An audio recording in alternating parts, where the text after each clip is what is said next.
Hey there, Virgo. It's Jen here. I'm doing your bonus reading for the month of November. Um, so, just a reminder, these will be posted before we still have that full moon, partial lunar eclipse on November 19th in the sign of Taurus. So, what things, what things in your physical world have been fixed, or I really feel like it's a cord cutting? What needs to be let go? What sometimes we get our mind stuck on something. Like it's just like something has to be this way. And then everything else around it is because of that. Things get other compromises are made because this one thing appears to be set in stone. And sometimes if we can reassess that one thing, it it was creating a domino effect of other issues. And if we can sort of reassess things and say, you know what, I know I said that, let's say you're building a house and having I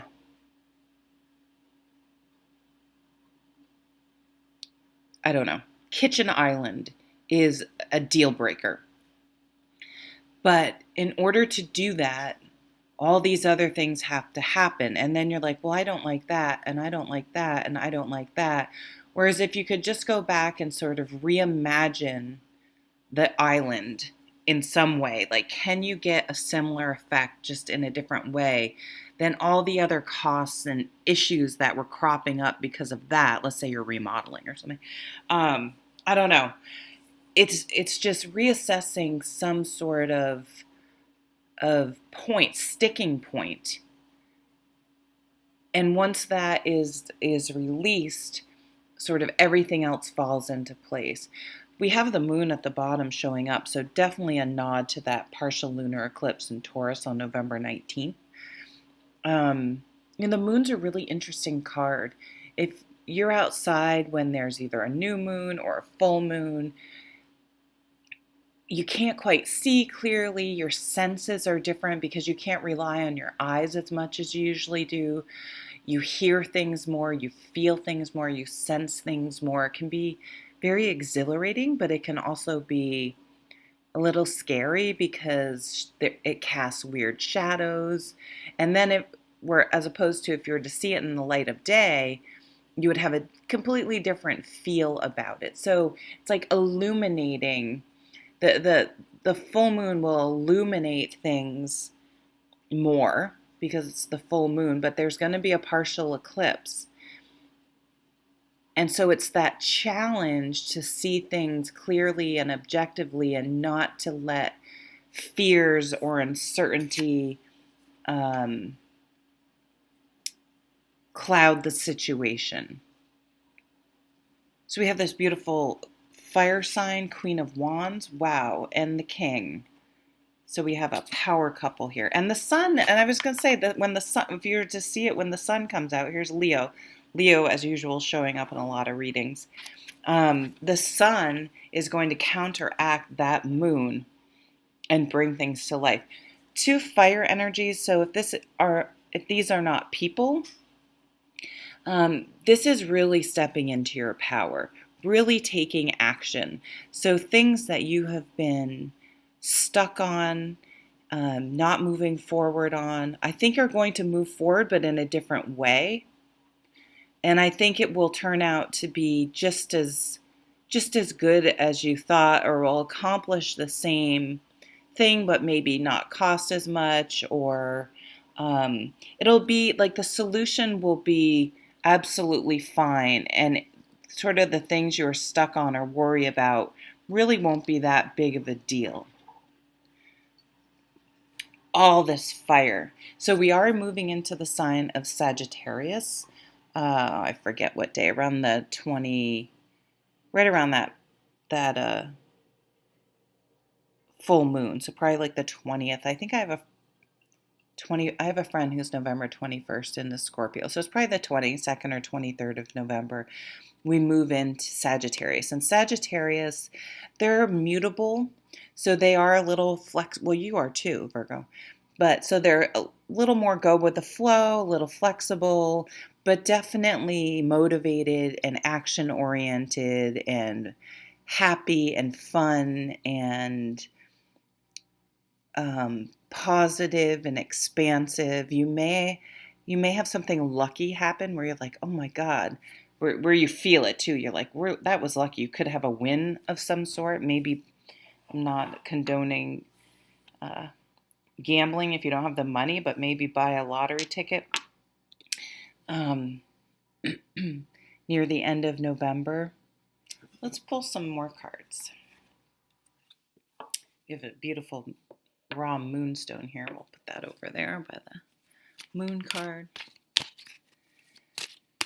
These fire signs, if you have an idea for a self-business or an entrepreneurial endeavor, you could be self-made, you could be prosperous.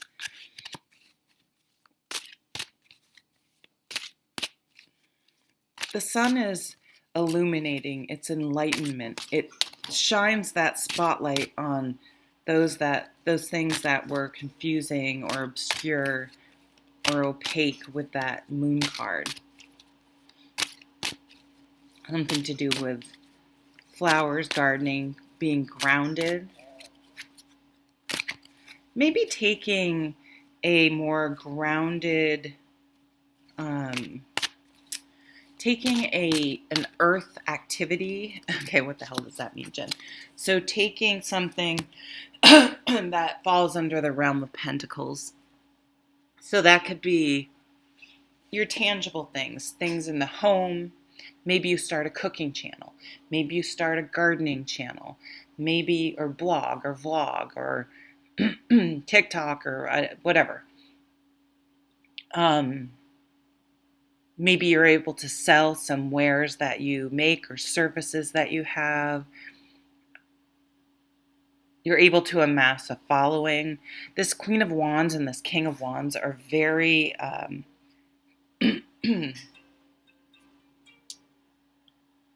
very dynamic, that's not the word I want to use. And people are very drawn to their energy and very drawn to them. They're natural born leaders. What's at the bottom of this one? Nice. Boom. The Tower. So anything that's been hidden, if there's been, you will uncover anything. If you've had a sense that some shit's been going on somewhere, I feel like it's a family thing, like in-laws or something. But it could be anything. If there's been some shady shit going on and you've sensed it, that will be blown wide open. That will be illuminated with this Sun card. But it breaks down. It's things that weren't sustainable, things that weren't working out, things that, I guess the one thing that's coming to mind, if you are doing remodeling, make sure you get things documented and get things in writing. Like if you're concerned that they're leaving for a week's vacation and they haven't somehow shored up the job site, and you're thinking, hey, it could rain, it could should that stuff be getting wet? Like make sure you're getting that stuff documented and in writing. Because there could be some sort of like a leak but I feel like it's due to someone's negligence or carelessness. That's would be for a very few.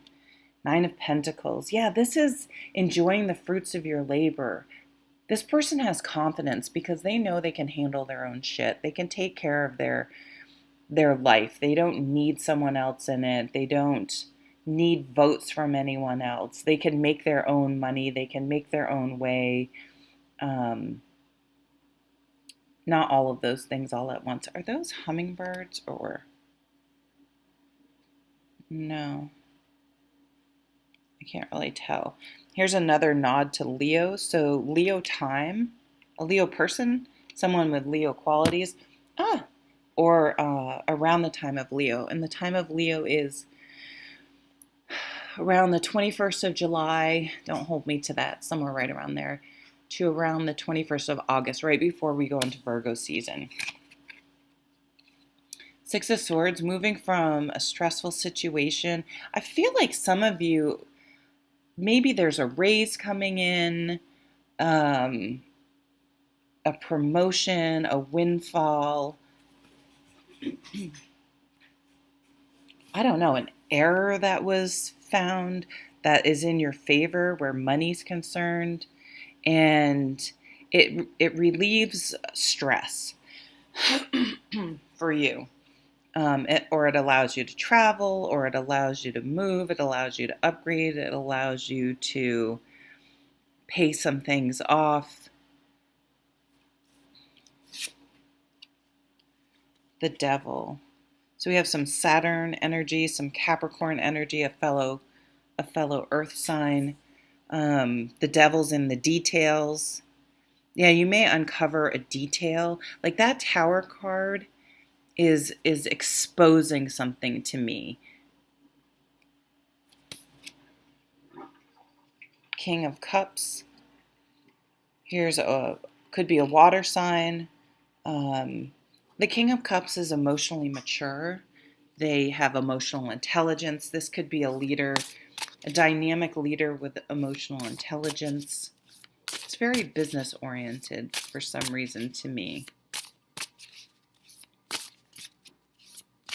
But Virgo, you guys are those people that can take one look at something. Like having Virgo be your fresh set of eyes is so beneficial because you catch those details. They just stand out to you like instantly. Here we go, change, moving. Here's this change in pentacles and tangible things and being successful. I mean, he's so successful. He's just dropping pentacles left and right. Whatevs. He's fine. He leaves prosperity in his path. I mean, even his horse is all dressed up. And he's walking. He's giving his horse a rest. The Knight of Wands and the Knight of Swords, they're running their horses ragged. They're just charge, charge, charge, charge. This is, an earth energy. It's more calculated. It's methodical. It's slow. It doesn't push, push, push and drive, and it still gets the same. It gets better results. So if you're a leader, a manager, to think about that. This person has their independence. He looks like he's looking over at her, if you ask me. So there could be someone slowly coming into your life or that has slowly made their way into your life, and you kind of are like, oh, how, like, it wasn't some big event. It was just you met them somehow, and then you run. You ever notice how when you meet someone, all of a sudden you feel like you see them everywhere, and it's like, how did I've never, I've never known this person in however many years I've been around this area, and now I see them everywhere. It could be one of those things, and you just always say hi or you chat or whatever. And before you know it, there's a connection there. There's a relationship starting there. Eight of Swords. This is going back to that message I was getting at the beginning. You don't reassess things because there may be a sticking point, and I think, again, this is what that lunar eclipse is doing. That isn't actually a sticking point, but you kind of forgot it was something that could be changed or is modifiable. Three of Cups, a mutually supportive atmosphere, going out with friends. It always reminds me of sisters, but it doesn't, sorry, excuse me.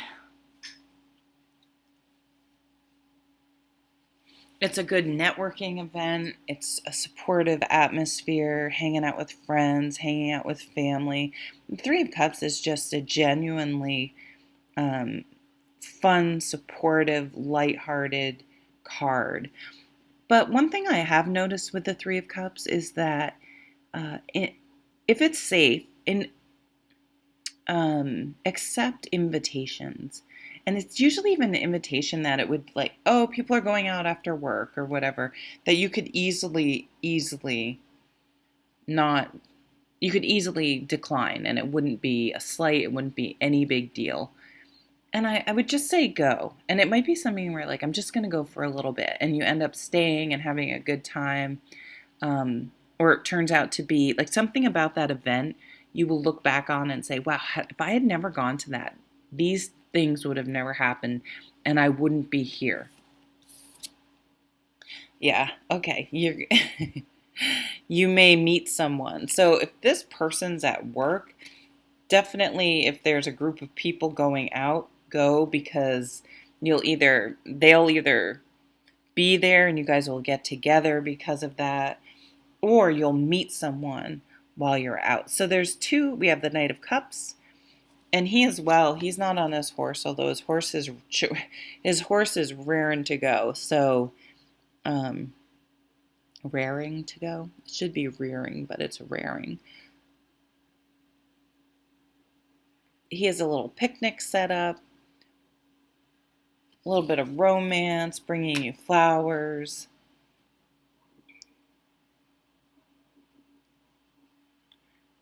Right under, I realized I put it right under the devil. So I feel like this person cannot stop thinking about you, but I don't think they show it. I think they're pretty cool. I don't think I don't think they play games. And the Knight of Pentacles doesn't play games. I think they express their feelings. I think they make it clear that they want to see you in a romantic sense. Like they're not going to let the once there's an opportunity, they're not going to let the friend zone persist. Like they were using it slowly and methodically as